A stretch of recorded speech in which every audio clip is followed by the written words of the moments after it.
पुढच्याचं अजिबातच बरं वाटत नाही. म्हणजे रस्त्यानं चालता चालता खड्ड्यात पडलो तर पुढच्याला सांगणार नाही जपून चाल, पुढं खड्डा आहे. आपण तिथंच उभा राहणार, पुढचा कसा पडतोय ते बघणार, पडल्यावर त्याला म्हणणार मी पण असाच पडलेलो, ये शेजारी तिसरा कसा पडतोय बघू.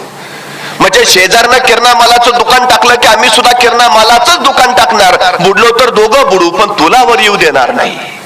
ही जी अलीकडची आमची मानसिकता आहे, त्या मानसिकतेतनं बाहेर पडत आपल्या समाजातला प्रत्येक जण वर आला पाहिजे असं वाटणारी माणसं तयार होत आहेत.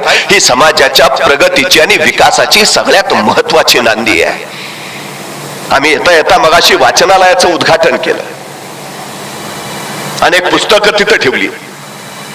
खर तर पुस्तकांनी मस्तक सुधारतं आणि सुधारलेलं मस्तक कुणाचं हस्तक तर होत नाहीच, पण लाचारीनं कुणापुढं नतमस्तक सुद्धा होत नाही. ही सगळ्यात महत्वाची गोष्ट आहे. जी जी माणसं मोठी झाली त्यांच्या मोठेपणाचं त्यांनी एकच कारण सांगितलं की आम्ही पुस्तक